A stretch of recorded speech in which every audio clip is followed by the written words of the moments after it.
The Trial for Murder by Charles Dickens. I have always noticed a prevalent want of courage, even among persons of superior intelligence and culture, as to imparting their own psychological experiences when those have been of a strange sort. Almost all men are afraid that what they could relate in such wise would find no parallel or response in a listener's internal life, and might be suspected or laughed at. A truthful traveler, who should have seen some extraordinary creature in the likeness of a sea serpent, would have no fear of mentioning it. But the same traveler, having had some singular presentiment, impulse, vagary of thought, vision, so-called dream, or other remarkable mental impression, would hesitate considerably before he would own to it. To this reticence I attribute much of the obscurity in which such subjects are involved. We do not habitually communicate our experiences of these subjective things as we do our experiences of objective creation. The consequence is that the general stock of experience in this regard appears exceptional, and really is so, in respect of being miserably imperfect. In what I am going to relate, I have no intention of setting up, opposing, or supporting any theory whatever. I know the history of the bookseller of Berlin. I have studied the case of the wife of a late astronomer royal as related by Sir David Brewster, and I have followed the minutest details of a much more remarkable case of spectral illusion occurring within my private circle of friends. It may be necessary to state as to this last, that the sufferer, a lady, was in no degree, however distant, related to me. A mistaken assumption on that head might suggest an explanation of a part of my own case, but only a part, which would be wholly without foundation. It cannot be referred to my inheritance of any developed peculiarity, nor had I ever before any at all similar experience, nor have I ever had any at all similar experience since. It does not signify how many years ago, or how few, a certain murder was committed in England, which attracted great attention. We hear more than enough of murderers as they rise in succession to their atrocious eminence, and I would bury the memory of this particular brute, if I could, as his body was buried, in Newgate Jail. I purposely abstained from giving any direct clue to the criminal's individuality. When the murder was first discovered, no suspicion fell, or I ought rather to say, for I cannot be too precise in my facts, it was nowhere publicly hinted that any suspicion fell on the man who was afterwards brought to trial. As no reference was at that time made to him in the newspapers, it is obviously impossible that any description of him can at that time have been given in the newspapers. It is essential that this fact be remembered. Unfolding at breakfast my morning paper, containing the account of that first discovery, I found it to be deeply interesting, and I read it with close attention. I read it twice, if not 3 times. The discovery had been made in a bedroom, and, when I laid down the paper, I was aware of a flash, rush, flow, I do not know what to call it. No word I can find is satisfactorily descriptive, in which I seemed to see that bedroom passing through my room like a picture impossibly painted on a running river. Though almost instantaneous in its passing, it was perfectly clear, so clear that I distinctly, and with a sense of relief, observed the absence of the dead body from the bed. It was in no romantic place that I had this curious sensation, but in chambers in Piccadilly, very near to the corner of St. James's Street. It was entirely new to me. I was in my easy-chair at the moment, and the sensation was accompanied with a peculiar shiver which started the chair from its position. But it is to be noted that the chair ran easily on casters. I went to one of the windows, there are 2 in the room, and the room is on the 2nd floor, to refresh my eyes with the moving objects down in Piccadilly.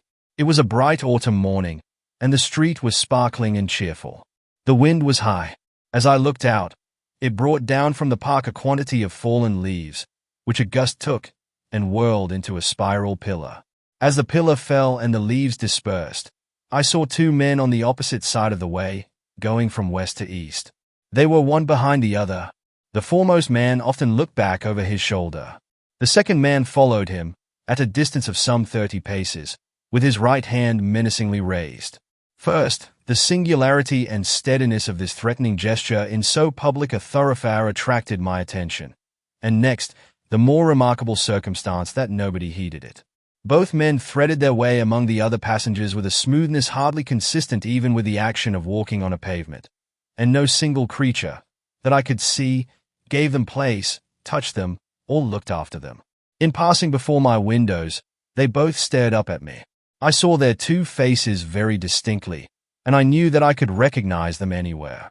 Not that I had consciously noticed anything very remarkable in either face, except that the man who went first had an unusually lowering appearance, and that the face of the man who followed him was of the color of impure wax. I am a bachelor, and my valet and his wife constitute my whole establishment. My occupation is in a certain branch bank, and I wish that my duties as head of a department were as light as they are popularly supposed to be. They kept me in town that autumn, when I stood in need of change. I was not ill, but I was not well.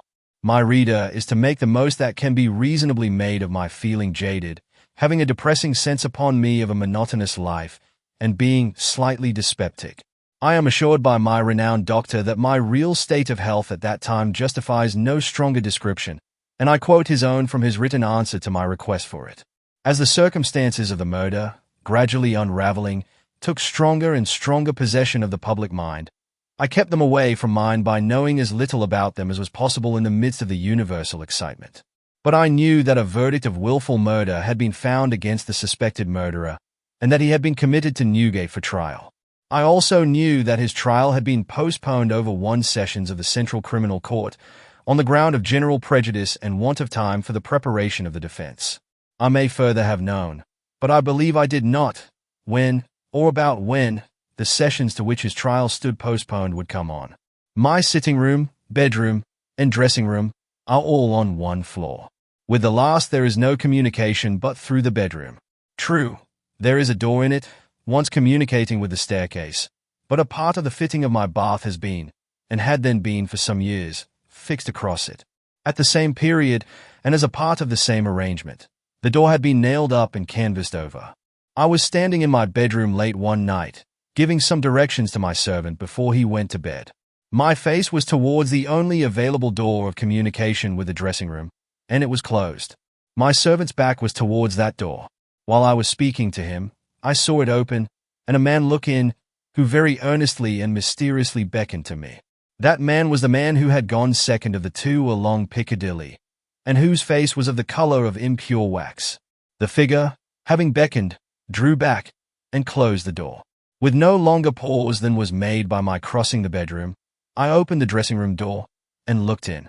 I had a lighted candle already in my hand. I felt no inward expectation of seeing the figure in the dressing-room, and I did not see it there. Conscious that my servant stood amazed, I turned round to him, and said, "Derek, could you believe that in my cool senses I fancied I saw?"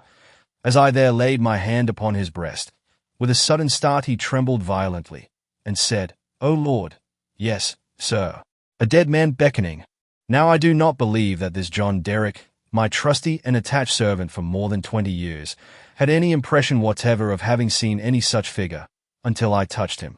The change in him was so startling, when I touched him, that I fully believe he derived his impression in some occult manner from me at that instant. I bade John Derrick bring some brandy, and I gave him a dram, and was glad to take one myself. Of what had preceded that night's phenomenon, I told him not a single word. Reflecting on it, I was absolutely certain that I had never seen that face before, except on the one occasion in Piccadilly. Comparing its expression when beckoning at the door with its expression when it had stared up at me as I stood at my window, I came to the conclusion that on the first occasion it had sought to fasten itself upon my memory, and that on the second occasion it had made sure of being immediately remembered. I was not very comfortable that night, though I felt a certainty, difficult to explain, that the figure would not return. At daylight I fell into a heavy sleep, from which I was awakened by John Derrick's coming to my bedside with a paper in his hand. This paper, it appeared, had been the subject of an altercation at the door between its bearer and my servant. It was a summons to me to serve upon a jury at the forthcoming sessions of the Central Criminal Court at the Old Bailey. I had never before been summoned on such a jury, as John Derrick well knew. He believed, I am not certain at this hour whether with reason or otherwise, that class of jurors were customarily chosen on a lower qualification than mine, and he had at first refused to accept the summons. The man who served it had taken the matter very coolly. He had said that my attendance or non-attendance was nothing to him. There the summons was, and I should deal with it at my own peril, and not at his. For a day or two I was undecided whether to respond to this call, or take no notice of it. I was not conscious of the slightest mysterious bias, influence, or attraction, one way or other. Of that I am as strictly sure as of every other statement that I make here. Ultimately, I decided, as a break in the monotony of my life, that I would go. The appointed morning was a raw morning in the month of November. There was a dense brown fog in Piccadilly, and it became positively black and in the last degree oppressive east of Temple Bar. I found the passages and staircases of the courthouse flaringly lighted with gas, and the court itself similarly illuminated. I think that, until I was conducted by officers into the old court and saw its crowded state, I did not know that the murderer was to be tried that day. I think that, until I was so helped into the old court with considerable difficulty, I did not know into which of the two courts sitting my summons would take me. But this must not be received as a positive assertion, for I am not completely satisfied in my mind on either point. I took my seat in the place appropriated to jurors in waiting, and I looked about the court as well as I could through the cloud of fog and breath that was heavy in it. I noticed the black vapor hanging like a murky curtain outside the great windows, and I noticed the stifled sound of wheels on the straw tan that was littered in the street. Also, the hum of the people gathered there, which a shrill whistle, or a louder song or hail than the rest, occasionally pierced. Soon afterwards the judges, 2 in number, entered and took their seats. The buzz in the court was awfully hushed. The direction was given to put the murderer to the bar. He appeared there, and in that same instant I recognized in him the first of the 2 men who had gone down Piccadilly. If my name had been called then, I doubt if I could have answered to it audibly. But it was called about 6th or 8th in the panel, and I was by that time able to say, "Here. Now, observe." As I stepped into the box, the prisoner, who had been looking on attentively, but with no sign of concern, became violently agitated and beckoned to his attorney. The prisoner's wish to challenge me was so manifest that it occasioned a pause, during which the attorney, with his hand upon the dock, whispered with his client and shook his head. I afterwards had it from that gentleman that the prisoner's first affrighted words to him were, "At all hazards, challenge that man." But that, as he would give no reason for it, and admitted that he had not even known my name until he heard it called and I appeared, it was not done, both on the ground already explained, that I wished to avoid reviving the unwholesome memory of that murderer, and also because a detailed account of his long trial is by no means indispensable to my narrative. I shall confine myself closely to such incidents in the 10 days and nights during which we, the jury, were kept together, as directly bear on my own curious personal experience. It is in that, and not in the murderer, that I seek to interest my reader. It is to that, and not to a page of the Newgate calendar, that I beg attention. I was chosen foreman of the jury. On the second morning of the trial, after evidence had been taken for 2 hours, I heard the church clock strike. Happening to cast my eyes over my brother jurymen, I found an inexplicable difficulty in counting them. I counted them several times, yet always with the same difficulty. In short, I made them one too many. I touched the brother juryman whose place was next me, and I whispered to him, "Oblige me by counting us." He looked surprised by the request, but turned his head and counted. "Why," says he, suddenly, "we are 30. But no, it's not possible. No. We are 12. According to my counting that day, we were always right in detail, but in the gross we were always one too many. There was no appearance, no figure, to account for it, but I had now an inward foreshadowing of the figure that was surely coming. The jury were housed at the London Tavern. We all slept in one large room on separate tables, and we were constantly in the charge and under the eye of the officer sworn to hold us in safekeeping. I see no reason for suppressing the real name of that officer. He was intelligent, highly polite, and obliging, and, I was glad to hear, much respected in the city. He had an agreeable presence, good eyes, enviable black whiskers, and a fine sonorous voice. His name was Mr. Harker. When we turned into our 12 beds at night, Mr. Harker's bed was drawn across the door. On the night of the second day, not being disposed to lie down, and seeing Mr. Harker sitting on his bed, I went and sat beside him, and offered him a pinch of snuff. As Mr. Harker's hand touched mine in taking it from my box, a peculiar shiver crossed him, and he said, "Who is this?" Following Mr. Harker's eyes, and looking along the room, I saw again the figure I expected, the second of the 2 men who had gone down Piccadilly. I rose, and advanced a few steps, then stopped, and looked round at Mr. Harker. He was quite unconcerned, laughed, and said in a pleasant way, I thought for a moment we had a 13th juryman, without a bed. But I see it as the moonlight, making no revelation to Mr. Harker, but inviting him to take a walk with me to the end of the room. I watched what the figure did. It stood for a few moments by the bedside of each of my 11 brother jurymen, close to the pillow.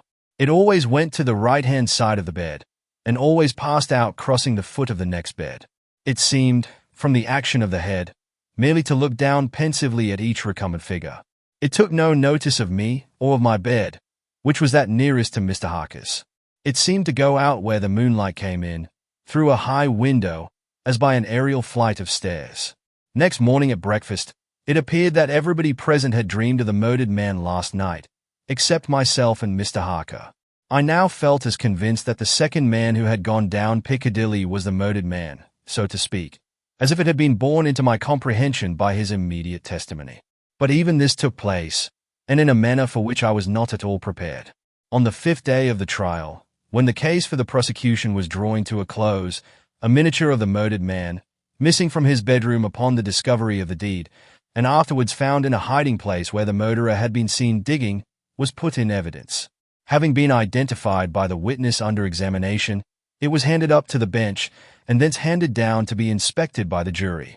As an officer in a black gown was making his way with it across to me, the figure of the second man who had gone down Piccadilly impetuously started from the crowd, caught the miniature from the officer, and gave it to me with his own hands, at the same time saying, in a low and hollow tone, before I saw the miniature, which was in a locket.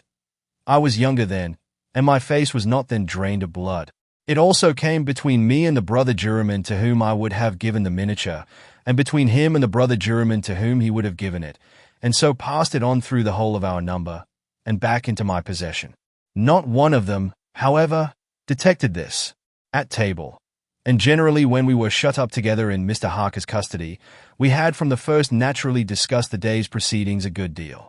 On that 5th day, the case for the prosecution being closed, and we having that side of the question in a completed shape before us, our discussion was more animated and serious. Among our number was a vestryman, the densest idiot I have ever seen at large, who met the plainest evidence with the most preposterous objections, and who was sided with by 2 flabby parochial parasites, all the 3 impaneled from a district so delivered over to fever that they ought to have been upon their own trial for 500 murders. When these mischievous blockheads were at their loudest, which was towards midnight, while some of us were already preparing for bed, I again saw the murdered man. He stood grimly behind them, beckoning to me. On my going towards them, and striking into the conversation, he immediately retired. This was the beginning of a separate series of appearances, confined to that long room in which we were confined. Whenever a knot of my brother jurymen laid their heads together, I saw the head of the murdered man among theirs. Whenever their comparison of notes was going against him, he would solemnly and irresistibly beckon to me. It will be borne in mind that down to the production of the miniature, on the 5th day of the trial, I had never seen the appearance in court. 3 changes occurred now that we entered on the case for the defense. 2 of them I will mention together. First, the figure was now in court continually, and it never there addressed itself to me, but always to the person who was speaking at the time. For instance, the throat of the murdered man had been cut straight across. In the opening speech for the defense, it was suggested that the deceased might have cut his own throat. At that very moment, the figure, with its throat in the dreadful condition referred to, this it had concealed before, stood at the speaker's elbow, motioning across and across its windpipe, now with the right hand, now with the left, vigorously suggesting to the speaker himself the impossibility of such a wound having been self-inflicted by either hand. For another instance, a witness to character, a woman, deposed to the prisoner's being the most amiable of mankind. The figure at that instant stood on the floor before her, looking her full in the face, and pointing out the prisoner's evil countenance with an extended arm and an outstretched finger. The third change now to be added impressed me strongly as the most marked and striking of all. I do not theorize upon it, I accurately state it, and there leave it. Although the appearance was not itself perceived by those whom it addressed, its coming close to such persons was invariably attended by some trepidation or disturbance on their part. It seemed to me as if it were prevented, by laws to which I was not amenable, from fully revealing itself to others, and yet as if it could invisibly, dumbly, and darkly overshadow their minds. When the leading counsel for the defense suggested that hypothesis of suicide, and the figure stood at the learned gentleman's elbow, frightfully sawing at its severed throat, it is undeniable that the counsel faltered in his speech, lost for a few seconds the thread of his ingenious discourse, wiped his forehead with his handkerchief, and turned extremely pale. When the witness to character was confronted by the appearance, her eyes most certainly did follow the direction of its pointed finger, and rest in great hesitation and trouble upon the prisoner's face. 2 additional illustrations will suffice. On the 8th day of the trial, after the pause which was every day made early in the afternoon for a few minutes' rest and refreshment, I came back into court with the rest of the jury some little time before the return of the judges. Standing up in the box and looking about me, I thought the figure was not there, until, chancing to raise my eyes to the gallery, I saw it bending forward and leaning over a very decent woman, as if to assure itself whether the judges had resumed their seats or not. Immediately afterwards that woman screamed, fainted, and was carried out. So with the venerable, sagacious, and patient judge who conducted the trial. When the case was over, and he settled himself in his papers to sum up, the murdered man, entering by the judge's door, advanced to his lordship's desk, and looked eagerly over his shoulder at the pages of his notes which he was turning. A change came over his lordship's face. His hand stopped. The peculiar shiver that I knew so well passed over him. He faltered, "Excuse me, gentlemen, for a few moments. I am somewhat oppressed by the vitiated air," and did not recover until he had drunk a glass of water. Through all the monotony of 6 of those interminable 10 days, the same judges and others on the bench, the same murderer in the dock, the same lawyers at the table, the same tones of question and answer rising to the roof of the court, the same scratching of the judge's pen, the same ushers going in and out, the same lights kindled at the same hour when there had been any natural light of day, the same foggy curtain outside the great windows when it was foggy, the same rain pattering and dripping when it was rainy, the same footmarks of turnkeys and prisoner day after day on the same sawdust, the same keys locking and unlocking the same heavy doors. Through all the wearisome monotony which made me feel as if I had been foreman of the jury for a vast period of time, and Piccadilly had flourished coevally with Babylon, the murdered man never lost one trace of his distinctness in my eyes, nor was he at any moment less distinct than anybody else. I must not omit, as a matter of fact, that I never once saw the appearance which I call by the name of the murdered man look at the murderer. Again and again I wondered, why does he not? But he never did. Nor did he look at me, after the production of the miniature, until the last closing minutes of the trial arrived. We retired to consider, at 7 minutes before 10 at night. The idiotic vestryman and his 2 parochial parasites gave us so much trouble that we twice returned into court to beg to have certain extracts from the judge's notes reread. 9 of us had not the smallest doubt about those passages. Neither, I believe, had any one in the court. The dunderheaded triumvirate, having no idea but obstruction, disputed them for that very reason. At length we prevailed, and finally the jury returned into court at 10 minutes past 12. The murdered man at that time stood directly opposite the jury box, on the other side of the court.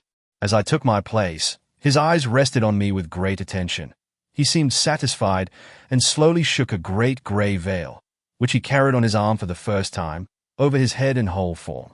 As I gave in our verdict, guilty, the veil collapsed, all was gone, and his place was empty. The murderer, being asked by the judge, according to usage, whether he had anything to say before sentence of death should be passed upon him, indistinctly muttered something which was described in the leading newspapers of the following day as a few rambling, incoherent, and half-audible words, in which he was understood to complain that he had not had a fair trial, because the foreman of the jury was prepossessed against him. The remarkable declaration that he really made was this: "My lord, I knew I was a doomed man when the foreman of my jury came into the box. My lord, I knew he would never let me off, because, before I was taken, he somehow got to my bedside in the night, woke me, and put a rope round my neck." If you enjoyed this video, please like, share, and subscribe to my channel for more timeless classics.